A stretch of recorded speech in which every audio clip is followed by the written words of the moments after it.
Meu nome é Anneli, não é Ranelli, nem Aneli, nem alguma outra variação que vocês possam ter imaginado. No Twitter eu sou Anelita, então se quiser qualquer coisa dá um ping lá, vamos trocar uma ideia, dúvidas, reclamações, elogios, são sempre bem-vindos. Eu sou desenvolvedora de software, atualmente há pouco tempo eu me juntei ao time da Red Hat no Brasil, então estou trabalhando com o pessoal lá. Antes eu trabalhava, talvez vocês lembrem de mim no Agile Valley, eu trabalhava com jogos.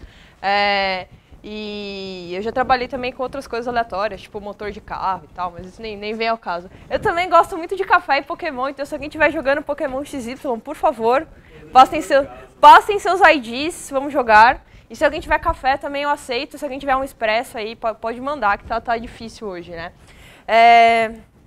Só para dar um disclaimer aqui, essa palestra foi a mesma, se alguém estava na Argentina, não sei, essa palestra foi parecida com a palestra que eu dei para o pessoal da RubyConf da Argentina, e para a gente conversar um pouquinho, né, sobre alguns pontos interessantes que mudaram um pouco o nosso dia a dia de desenvolvimento nos últimos anos, né?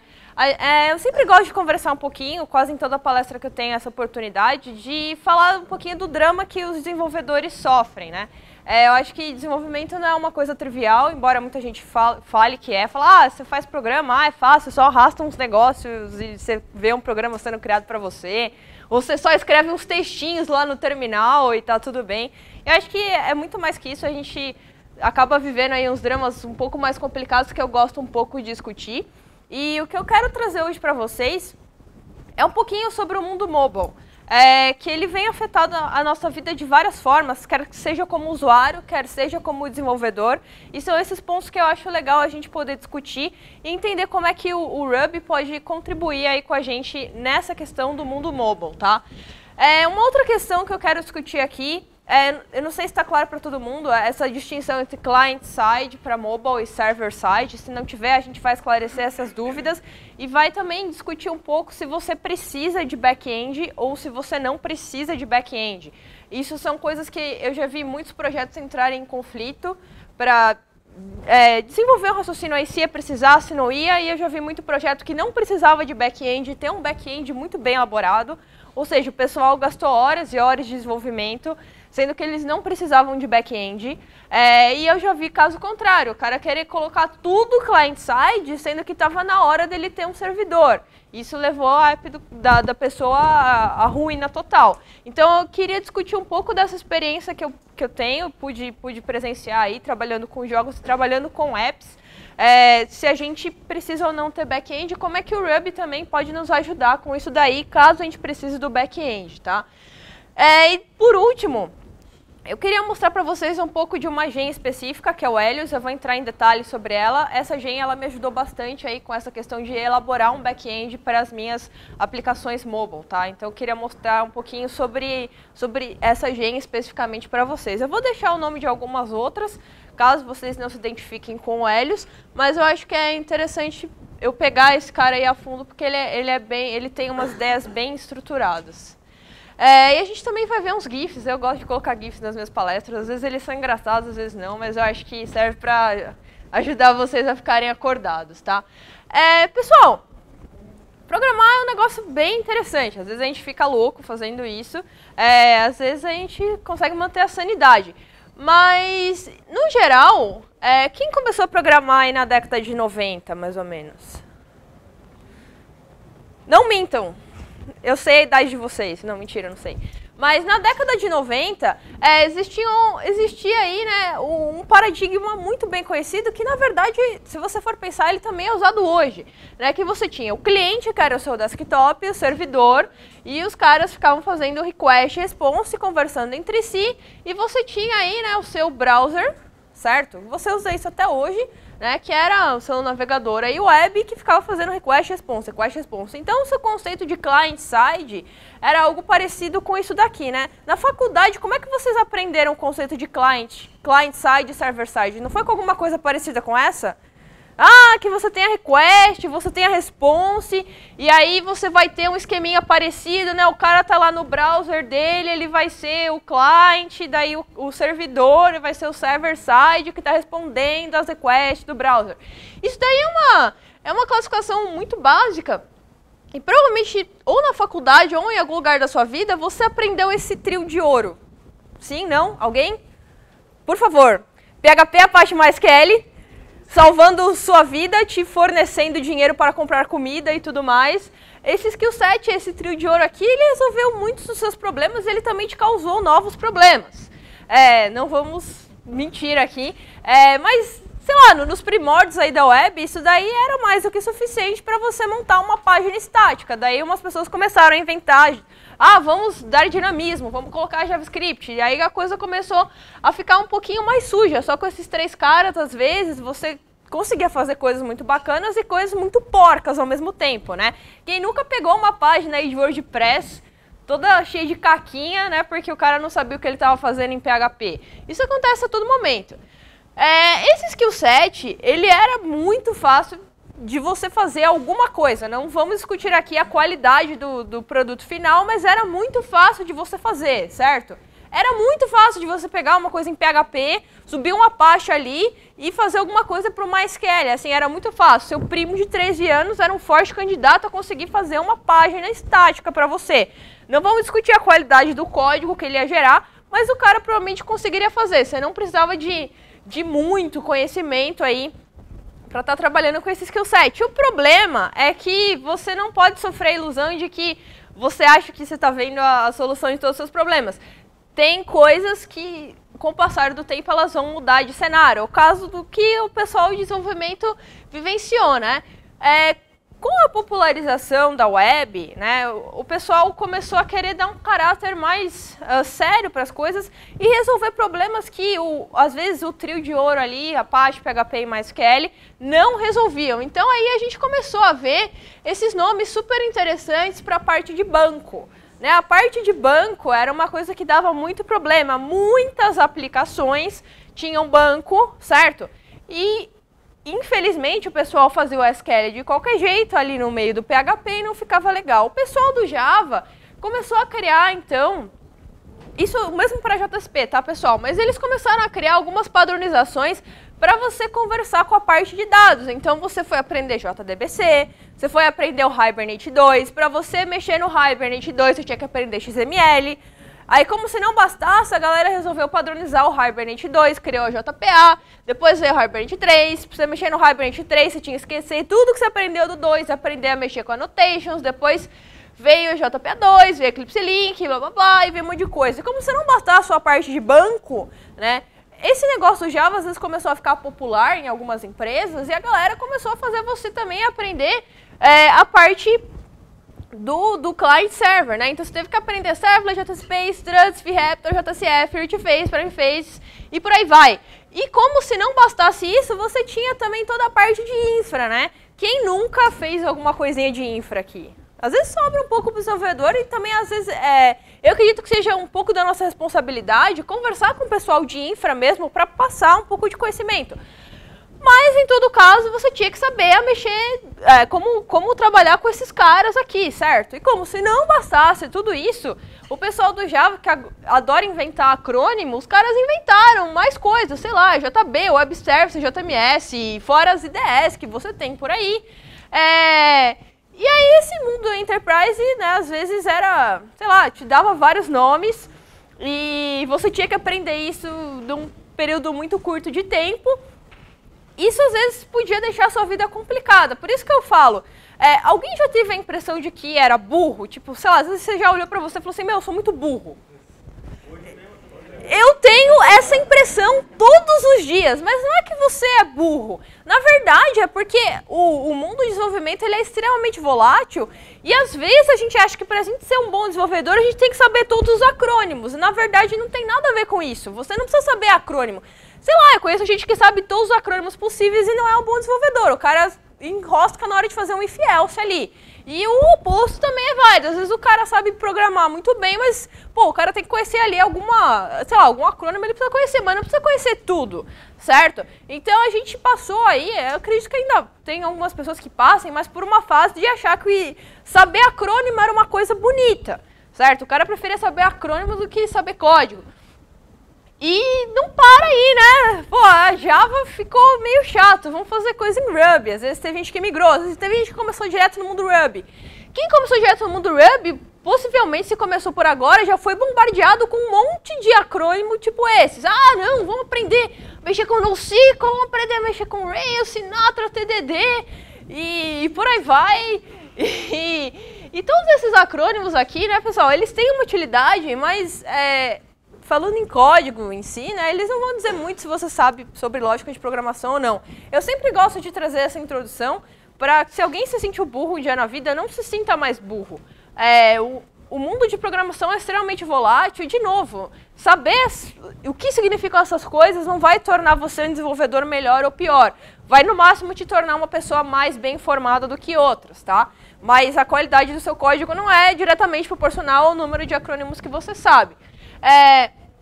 Então, desenvolver software não é uma tarefa tão fácil assim, né? Especialmente porque a gente vive nesse mundo volátil que nós estávamos comentando e porque, sei lá, não é todo mundo que é dig-din, sou foda. E hoje, né, para ainda mais tornar a realçar essa situação de volatilidade, essa historinha que nós tínhamos, que muitos de vocês aprenderam aí na faculdade, sobre cliente-servidor, fazendo request response, ela não é mais válida, tá? Hoje nós temos outros componentes aí na jogada que provavelmente vocês nem viram na faculdade, mas que nós temos sim que levar em consideração. Hoje, né, pensa só, quanto tempo você passa no seu iPad ou no seu smartphone? Será que é o mesmo tempo que você passa no desktop? Não. Pode ser que sim, pode ser que não. Hoje a gente tem que considerar o mundo mobile, tá? A gente não pode mais descartar esse cara. Por quê? Esse cara hoje, ele vai servir como muitas coisas para você. Sei lá, conta de banco, e-mail. Muitas vezes eu checo meu e-mail pelo celular, eu nem abro mais o browser, certo?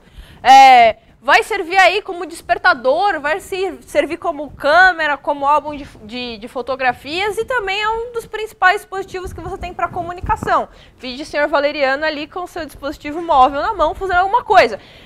Sei lá, se você quer twittar mal da minha palestra, você vai pegar o seu dispositivo móvel e vai falar alguma coisa. Se você quer falar de um GIF animado que você viu e você quer me pedir, você vai lá no Twitter e vai fazer alguma coisa por lá. Então ele é um cara muito marcante aí, no seu dia a dia. E falando especificamente do iPhone, que foi um dispositivo que eu considero que teve aí uma abrangência viral de muitas pessoas, né? A maçãzinha aí do tio Jobs, ela se tornou extremamente popular, certo? Hoje você conhece muita gente que ou tem um iPad, um iPod, um iPhone, certo? E com isso, né, claro que o Android também foi extremamente responsável, falando de todos os smartphones no geral, mas pela popularização de muitos apps, né? Fazer um app para a Apple Store ou para o Google Play é extremamente simples, certo? Você acaba pagando muito pouco por isso e o retorno que você tem pode financeiramente ser muito bom, né? Visando esse retorno financeiro muito bom, né, o que muitas empresas começaram a fazer? Vamos fazer apps para mobile, certo? Por quê? Apps para mobile dão dinheiro. Então, se apps para mobile dão dinheiro, você, desenvolvedor, como se já não bastasse você saber PHP, Apache, MySQL, e aquele monte de coisa de Java, e aquele monte de coisa de Ruby e JavaScript e tudo mais, o cara vai querer que você faça alguma coisa em mobile para ele, tá? Certo? Alguém chegou a vivenciar isso? Você pode falar, gente. Sei lá, você estava numa empresa e do nada o cara chegou, vamos fazer umas apps aí para mobile?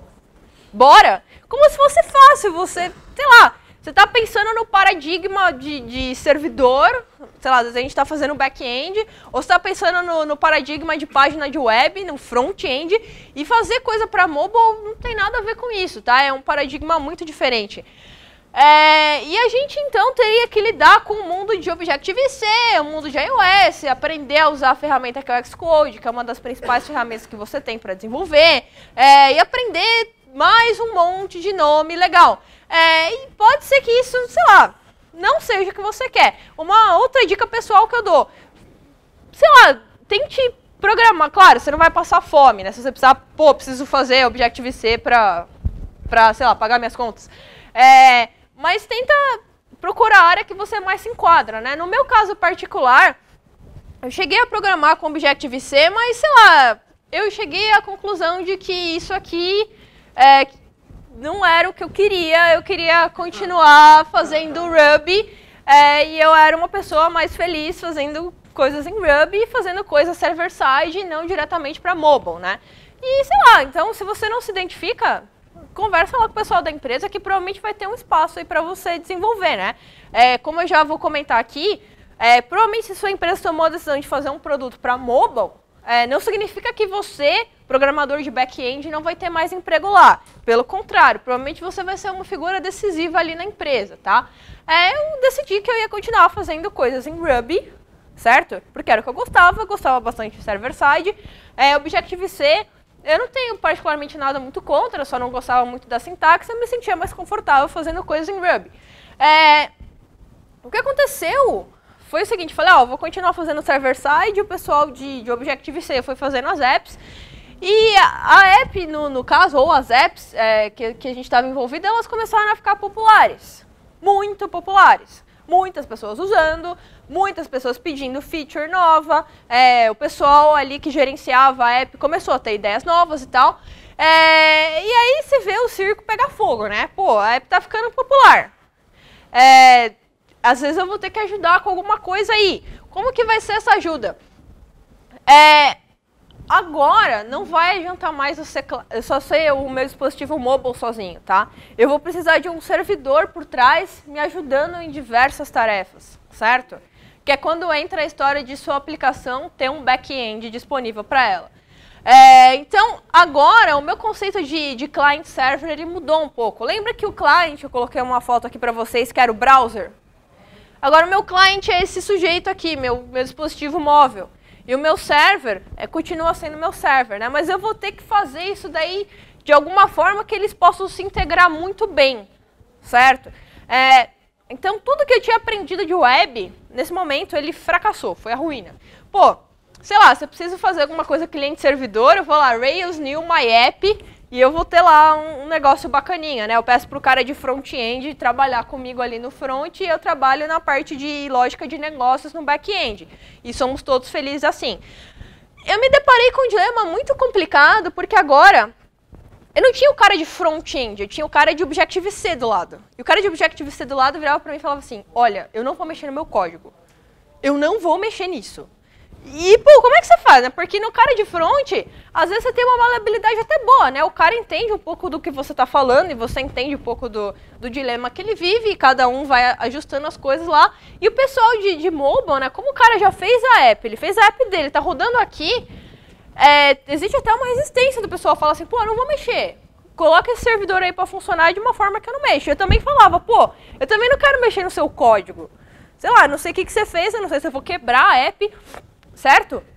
Uma coisa é você quebrar uma página, né? Uma página web. Outra coisa é você quebrar uma app de dispositivo móvel inteira. E dependendo da caca que você faz, você sobe aí para a Apple Store uma versão cheia de caca. E aí você vê seu ranking que você estava lá em cima na Apple Store fazer isso aqui.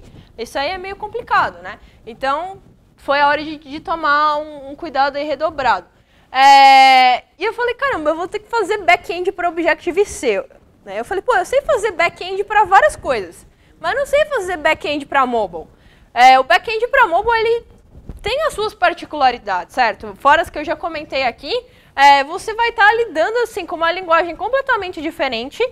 E, por exemplo, vamos pegar o exemplo do Rails. Você está fazendo parte do front-end ali com uma coisa que o pessoal de front já conhece, que é HTML, CSS, JavaScript, e você está fazendo as coisas em Ruby. Mas não tinha HTML, CSS nem JavaScript aqui, eu tinha Objective-C na outra ponta. Isso era uma coisa que me incomodava bastante.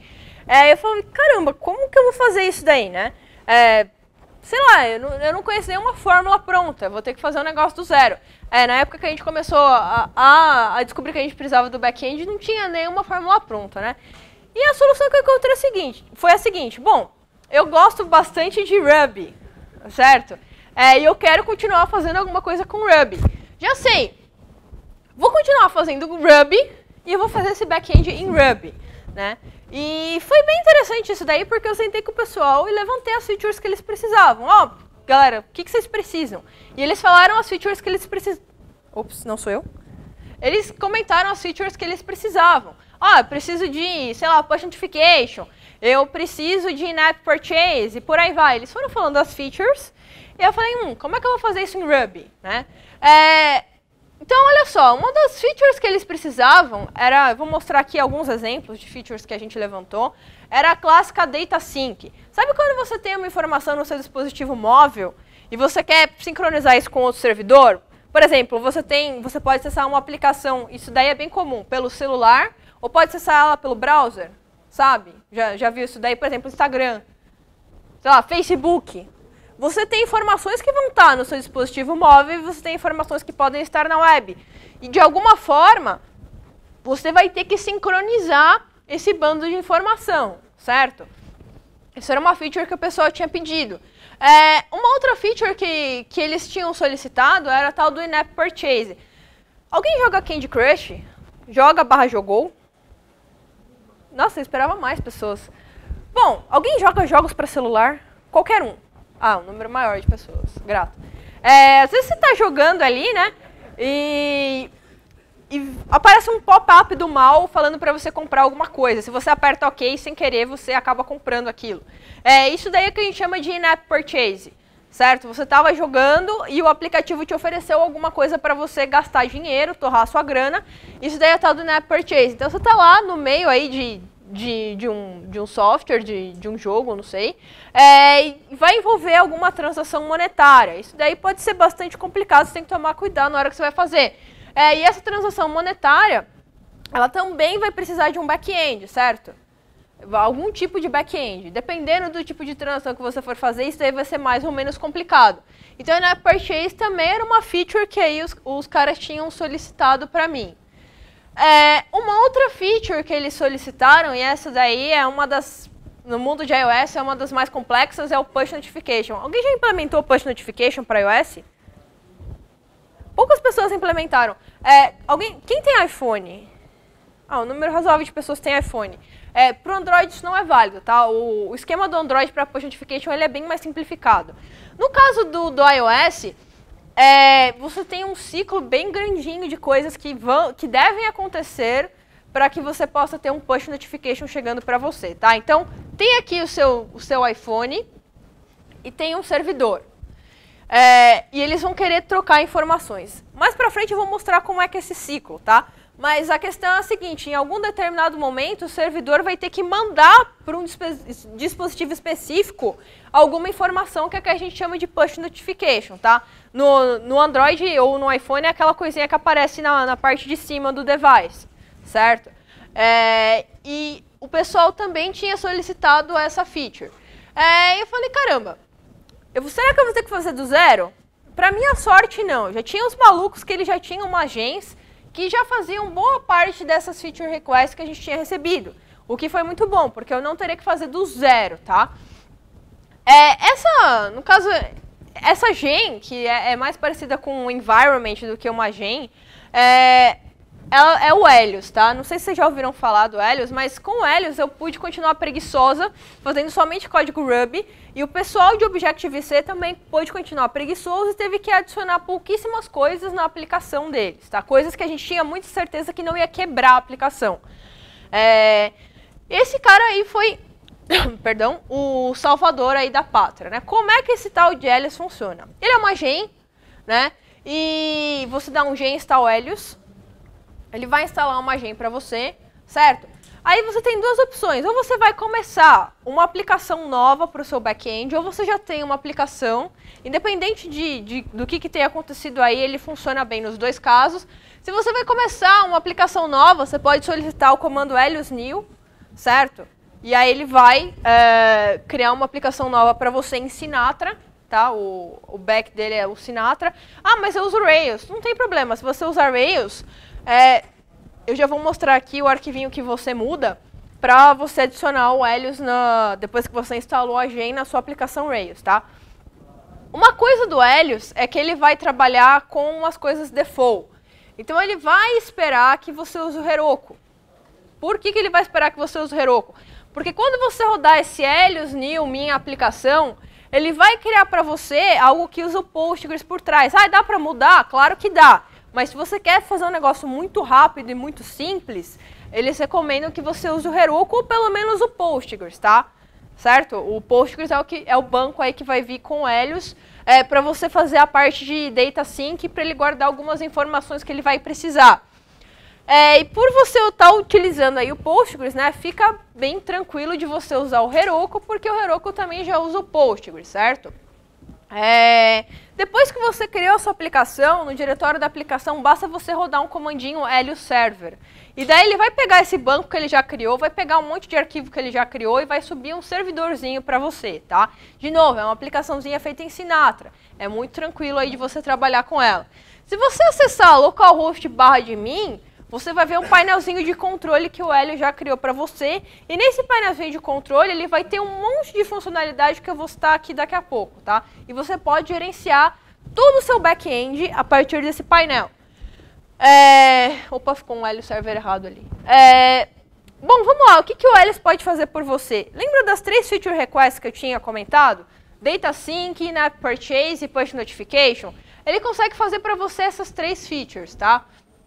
Se você já tinha uma aplicação Rails ou você quer começar uma aplicação Rails e não em Sinatra, basta você colocar no seu application.rb essas 3 linhas aqui, tá? O que essas 3 linhas fazem? É um pouco até óbvio o que elas fazem, mas elas estão falando para o Helios habilitar o serviço de Data Synchronization, para ele habilitar o serviço de Push Notification e habilitar o In-App Purchase, tá?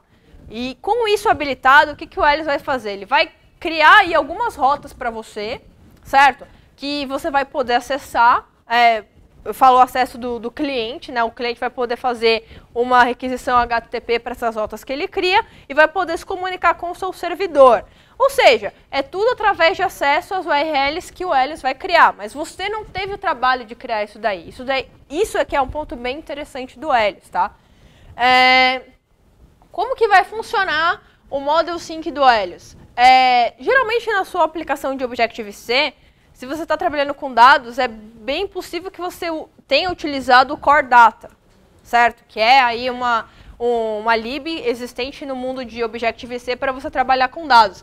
Se você utilizou o Core Data, você vai ter aí o equivalente às suas entidades, certo?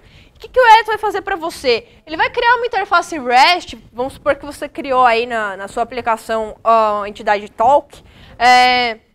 Ele vai criar uma interface REST, né, que no lado do servidor é praticamente uma replicação do lado do cliente, certo? E o cliente e o servidor vão se comunicar através de acesso à URL usando essas URLs que ele criou, certo? Então, basicamente, se o cliente quiser mandar alguma informação sobre determinada talk que esteja no device, tá? Então imagina, eu tenho uma informação aqui no meu device e eu quero sincronizar com o servidor. Ele vai gerar um acesso ao URL do servidor por aí, tá? O que o desenvolvedor Objective-C precisa fazer? A única coisa que o cara precisa fazer é colocar uma chamada para essa URL no código, tá? Certo? Provavelmente o cara vai ter um método lá, sync, né, que em determinado momento você vai ter que sincronizar os dados do device com o servidor. E nesse método sync, o cara simplesmente faz uma chamada URL. A chance do cara quebrar a aplicação é muito baixa. Porque assim, né, uma coisa é você mexer no código, mexer em tela e tal, outra coisa é uma chamada assíncrona que só faz uma chamada HTTP você conseguir quebrar o código. Então isso daí é muito interessante. Push Notification. Para quem não sabe como é que funciona o Push Notification do iOS, acordem agora. É bem legal isso. Porque no site da Apple isso aqui é super confuso de você entender. Certo? Então o esquema, a receita de bolo para você saber como é que funciona o Push Notification. Você tem seu device, tem o servidor.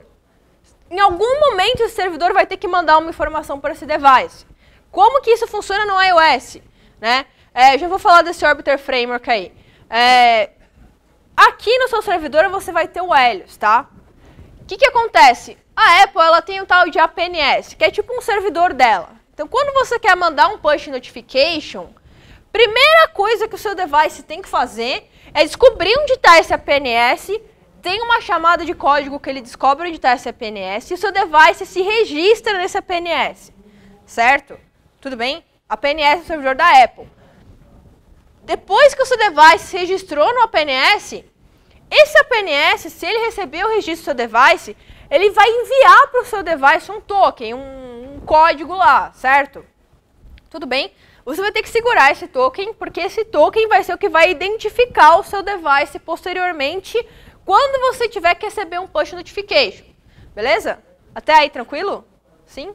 Sim? Ok. Na sequência, tem esse tal de Orbiter Framework aqui, que é um frameworkzinho que o cara de Objective-C vai ter que colocar na aplicação, certo? Porque ele trabalha muito bem em conjunto com o Helios. Aliás, eles foram feitos pela mesma pessoa, né? O cara que fez o Helios fez o Orbiter. Aí você coloca o Orbiter na aplicação, certo? Se você usa Cocoa Pods, é muito fácil de você colocar uma lib nova. O Orbiter vai estar rodando aqui no cliente, ele vai pegar esse token e vai enviar para o servidor. E o servidor já está rodando aqui o Helios. Ou seja, para você, na verdade, pegar o token, é uma linha de código só que o cara de Objective-C tem que colocar lá, certo? É uma linhazinha de código, não vai matar o cara.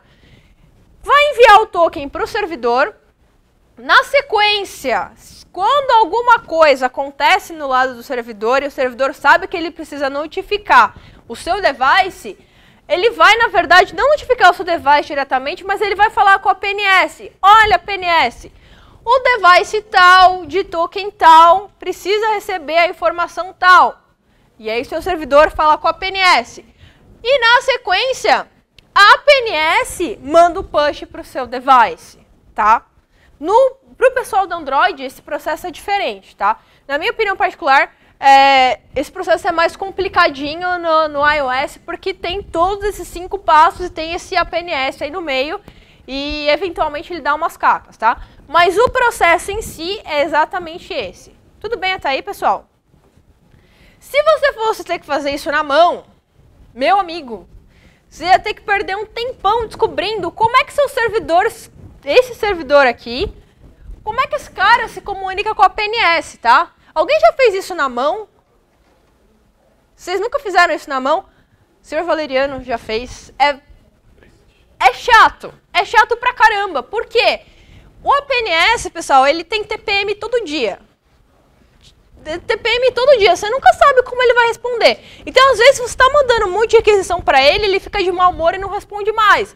Então, o pessoal do Helios fez um ótimo trabalho na integração das chamadas do servidor com a PNS. Eles fizeram um trabalho onde isso daí ficou muito bem estável e eles conseguem controlar o mau humor aí do APNS, controlando aí o número de requisições que são enviadas e tudo mais. Eles fazem batch de requisição. Então isso daí é uma funcionalidade bem interessante que com o Helios você não teve nem que pensar como é que você faz a integração. Essa integração está aqui dentro dele, tá? Essa integração ela é feita numa gen que é usada pelo Helios, que é chamada Rec Push Notification, tá? Então, essa gen que está embedded aí no Helios, ela que faz esse trabalho para você. Então, eu realmente aconselho vocês a usarem alguma coisa pronta, alguma gen já pronta, porque fazer essas coisas, mesmo que seja em Ruby, não é tão difícil programar em Ruby, mas fazer essas coisas from scratch vai te dar muito problema. Certo? É tipo aquela velha história de, vou implementar a minha própria linguagem. Ok, você pode implementar a sua própria linguagem, mas eventualmente isso daí pode te dar uma dorzinha de cabeça, né? Uma coisa bem legal sobre o Helios é o fato de que ele é open source, tá? E o mesmo cara que fez o Helios, ele é o @matt, são 3 T's, é um Matt, no Twitter. Esse cara hoje trabalha no time da Heroku e esse cara ele conhece muito bem tanto de Ruby quanto de Objective-C. Então esse cara, além dele fazer o Helios, ele fez essa gente chamada Rec Push Notification. Ele está diretamente envolvido com o framework Orbiter, que é o framework que o pessoal do Objective-C teria que colocar para fazer essa conversa com o Helios. Está diretamente envolvido com outro framework que chama Houston. E tudo isso está no GitHub, certo? Inicialmente, esse cara fez todo um back-end para iOS. Aí o pessoal do Android virou e falou assim, pô, e eu que estou com Android aqui? O que eu vou fazer? Chorar? Não, como isso daí é open source, tem um branch já do Helios que faz, além de iOS, ele faz todo o mesmo back-end para Android, certo? Então isso daí é uma vantagem muito boa. Tudo bem? Se eu não me engano, esse branch está para ser mergeado no Helios final oficial, mas já existem branches do Helios original que fazem isso daí. Então, é uma dica bem interessante se você precisa fazer back-end, tá? Tudo bem? Gente, força! Força, acordem! Daqui a pouco tá na hora do café, quase lá. Uma outra coisa interessante que você pode sugerir para o cara de Objective-C é o OF Networking. É uma lib, né, para Objective-C que ela faz muito bem chamadas HTTP e principalmente chamadas assíncronas. E é uma que tem um monte de gente contribuindo. É uma lib que tem um monte de gente contribuindo e ela tem pouquíssimos bugs, tá? Então fica a dica aí para vocês usarem esse cara e não usarem as bibliotecas nativas do iOS. Pessoal, vamos discutir algumas coisas aqui. Quem trabalha com mobile? Tem aplicativo mobile? Deixa eu pegar alguém para Cristo aqui. Agora todo mundo abaixa a mão, né? Não, mas ó, cara aqui da ponta. Como que é seu nome? Deixa eu pegar o microfone que você vai conversar com a gente. Agora todo mundo começa a chorar. Como que é seu nome? Rafael. Rafael, você trabalha com alguma coisa para mobile? Já fiz, já. Já fez? Tinha back-end? Tem. Por que tinha back-end? Porque só tinha pra fazer. Porque só tinha eu para fazer. Foi uma resposta boa. Pessoal, por que as apps têm back-end? Alguém consegue... Obrigada, Rafael. Alguém consegue me resumir? Alguém além do Rafael quer falar aqui? Falem comigo. Preciso de atenção. Ninguém. Gravar os dados do usuário. Ok, mas tem uma discussão ainda muito maior por trás disso. Será que toda app precisa de back-end? Cara, se você tem um jogo que é um bichinho pulando na tela, você não precisa de back-end para isso, certo? Não se você não está interessado em capturar eventos, se você não está interessado em fazer relatório.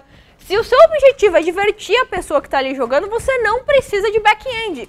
E eu já vi gente que tinha uma aplicação, por exemplo, aquela clássica aplicação de tasks controller, sabe? Você fazia uma agenda e ele ia bipar para você quando desse o horário da sua task. Os caras não estavam interessados em, sei lá, gerenciar evento, fazer nada que pudesse gerar um relatório para como eles monetizariam melhor. Os caras não estavam interessados nisso. E os caras tinham back-end. Tinha umas máquinas lá na Amazon. Eu falei, galera, vocês estão jogando dinheiro fora. Não precisa disso daí. Dá para ser tudo client-side, certo? Quando que você precisa de back-end? Na minha opinião, em alguns cenários, quando você precisa, por exemplo, escalar o ambiente que o cara vai acessar a aplicação. Se você tem em mente um produto que o cara não vai acessar só por mobile, que ele vai poder acessar também por uma interface web ou por algum outro jeito, não sei qual, aí você vai começar a precisar de back-end, certo? É uma estratégia de produto. Você tem uma coisa que não é só para dispositivo móvel, ela também para outras plataformas. Quando você tem um número muito grande de usuários e você precisa de alguma forma escalar isso e fazer essas informações de usuários ou outras entidades se cruzarem em determinado ponto, você provavelmente também vai precisar de back-end, certo? Porque caso contrário, o seu usuário teria que baixar infinitas informações da rede toda vez que ele abrisse o app para atualizar o app, aí já não faz sentido. Oi, meu nome é Rafael. A gente teve um problema, eu conheço um aplicativo, a gente teve um curso da Nokia, o INDT, e eles vieram lá de Manaus para a região, lá do Paraíba, com uma fim de montar desenvolvedores para o Windows Phone. E a gente fez uma aplicação, de brincadeira a aplicação, e assim, o negócio verticalizou para quase 500 mil downloads. A aplicação, ganhou o prêmio da Nokia, só que não tinha back-end, não tinha banco de dados. E a gente não... complicado o aplicativo porque a gente não fez o aplicativo para brincar, colocamos no ar, só que não sabia o que os usuários estavam clicando, o que eles estavam usando. Complicado. Fazendo. Então agora vai ter que reestruturar todo o aplicativo com o back-end para poder ter a visão de negócio também do aplicativo. Certo, mas... eu não quero usar isso. Quando você fez, né, se a ideia era só brincar, você também não tinha uma razão explícita para colocar um back-end, né? Então, isso é uma coisa que, sei lá, geralmente eu critico. Eu acho que é importantíssimo ter o back-end, mas se você está fazendo um negócio só para divertir o usuário, você não quer tirar métrica em cima daquilo, você não precisa torrar a máquina na Amazon com o back-end, que só vai ser um negócio bastante inútil para a vida da sua empresa, né? Mas essa questão do número de usuários é sensível, porque geralmente quando cresce o número de usuários, você quer ter métricas da aplicação, ter registro de evento, eventualmente você vai querer cruzar as informações dos usuários para fazer alguma feature social, né? Você vai querer fazer eles se conectarem com o Facebook, com o Twitter e tal, e cruzar essas informações. Isso é bem comum nos aplicativos. Então, quando você tem um número muito grande de usuários, em geral, você vai precisar de back-end. Em geral, não é uma regra, tá? Mas é uma coisa que é um pattern que acontece. E, por último, o que eu queria realçar é quais são os seus objetivos. Você quer ganhar dinheiro com essa app? Tem gente que não quer, assim, às vezes quando você está fazendo uma app para aprender, você quer publicar a sua app, seja na Apple Store, seja no Google Play, seja na loja do Windows. Você só quer aprender, sem fins didáticos. Se você só tem fins didáticos, ou sei lá, você se juntou com seus amigos para tomar umas brejas e fez uma app, o que pode acontecer porque todo mundo desenvolve, você não precisa de back-end. O seu goal é puramente não monetário, certo? Você não quer fazer isso daí gerar dinheiro, certo? Então, isso varia um pouco com as suas goals. Então, geralmente eu dou essas 3 dicas, né? O que a sua app faz? Pô, se a sua app, sei lá, é um negócio que vai ser puramente client, você juntando com a sua goal, não tem uma goal de monetizar isso daí, e você tem poucos usuários, é possível que você não precise do back-end, certo? Então, não tem uma regra, mas lembra sempre disso, nem sempre você precisa de back-end, tá? Sei lá, pô, eu sou desenvolvedora de back-end, sabe? Eu tô falando que nem sempre você precisa de back-end, eu não tô puxando a sardinha, eu tô falando a realidade.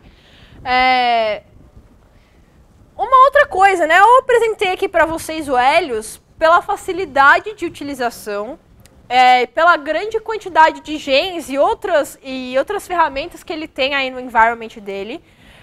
Mas se você, por um acaso, não gostar de utilizar o Helios, existem outras gens que são compatíveis com Rails 3 e algumas até o Rails 4, que são essas gens aqui. Esse Urban Airship, só legal comentar, ele também foi feito pelo mesmo cara do Helios. Mas foi, assim, um protótipo do que é o Helios hoje, tá? Então, ele é uma versão mais velha. Ele também tem muito menos feature. Tem o Append on Rails e o PushCore também. São outras gens. Eu cheguei a experimentar, a única que eu não experimentei foi o PushCore, mas eu experimentei as outras duas. E, de longe, assim, o meu ambiente favorito de trabalho foi o Helios, tá? É muito fácil você levantar um ambiente de back-end e mesmo para uma aplicação que não está preparada para ter um back-end, a única coisa que o cara tem que adicionar é chamada HTTP no código dele. Que aí é o caso... Como que é seu nome? Desculpa. Reuel. Isso. O meu nome é difícil também. Então é o caso que o Reuel comentou assim, pô, não estava preparado para ter back-end, né? Uma coisa é você ter que reestruturar todo o código, outra coisa é você ter que, às vezes, somente adicionar algumas chamadas HTTP ali no meio do código. Então, isso daí, mesmo para caso a sua arquitetura não esteja muito boa, dá para você salvar e colocar um back-end aí somente com chamadas HTTP. Na minha visão, esse é o principal ponto do Helios. Ele faz esse trabalho muito bem feito para você, tá? Eu só queria, antes de abrir para a pergunta, dar um jabazinho aqui.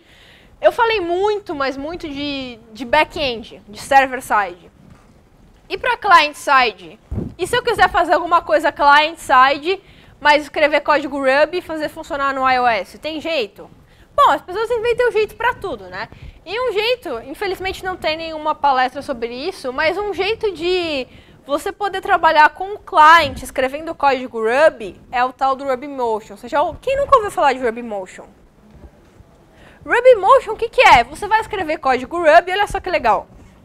Escreve lá todo o seu código Ruby com a sintaxe Ruby, ele vai transformar isso em alguma coisa que o interpretador de Objective-C consegue ler e rodar isso daí no iOS para você. Sim, ele consegue fazer isso. Certo? Mas veja, eu estou falando de client agora, tá? Só estou mudando um pouco só para falar para vocês que esse cara existe. Isso é bem legal. Funciona. Olha, para aplicações simples, isso daí funciona, que é uma maravilha. Você pode escrever código Ruby, né? E aí ele vai funcionar muito bem lá no seu device de iOS. experiências que eu tive com o Ruby Motion. O primeiro ponto que eu acho ruim dele é que ele é pago. E não é barato. Eu não sei se está tendo alguma promoção de Black Friday, mas... Enfim, se tivesse, eu acho que eu compraria. Mas é um pouquinho caro, tá, pessoal? Alguém sabe quanto está agora? Tava uns $400, não. Eu paguei na RubyConf $150. Porque você pegou a promoção. Mas $300. não, é 300 e pouco. $200? Poxa, então tá bom, $200. $200 mas é vitalícia? Não, é por ano. É anual. Então $200 por ano, já é meio caro, né? E soma isso com a sua licença de desenvolvedor que você vai ter da Apple, que é mais $100, aí você vai gastar... Então, pessoal, dicas, né? Quem quiser experimentar o Ruby Motion. Não, mas ele tem um trial lá, quem quiser experimentar pode pegar o trial. Mas o ponto que eu acho muito ruim do Ruby Motion, sinceramente falando, é o preço dele, tá? Eu acho que não é um preço acessível se você quer só brincar. Se você não tem o tempo ali de... Enfim, de ficar 12 horas por dia trabalhando. Então, sei lá, no que eu pude ver, ele funciona muito bem para aplicações padrão. Para jogos, esse cara não funciona muito bem, porque jogos têm otimizações muito mais fundas, é muito mais pesado. Tem coisa que você vai ter que entrar no OpenGL, não tem jeito. E, sei lá, você não tem umas engines de física muito bem definidas aqui no Ruby Motion. Até tem alguma coisa, mas se você quer fazer qualquer funcionalidadezinha mais elaborada que vai exigir do seu dispositivo, você não consegue muito bem fazer aqui. Você tem que dar umas enroladas e umas gambiarras para funcionar. Então, eu acho que assim, para aplicações, se você está querendo desenvolver uma aplicação e você sabe muito Ruby e você está a fim de ganhar uma grana depois, para compensar o que você vai gastar na licença, eu acho que vale a pena muito você gastar uma grana aqui com esse cara. Mas, caso contrário, se você só quer brincar, daí já não sei se vale muito a pena, tá? Mas, de qualquer forma, é lindo. Você escreve código Ruby e ele joga no seu device. É lindo, é sensacional. E funciona, tá? Bom, eu ouvi CoffeeScript. Trolls de plantão, por favor. Vamos lá. Bom, eu queria só trazer essas ideias, né, principalmente de back-end aí pra vocês e dar esse jabazinho do Ruby Motion, porque eu não vi nenhuma palestra que falasse do tema, e ele foi um tema bastante badalado no ano passado e nesse ano, né, por conta aí de muitos desenvolvedores Ruby estarem diretamente envolvidos com o mundo mobile, e eu queria dar esse jabazinho aqui pra vocês, né. Pessoal, alguém tem alguma dúvida?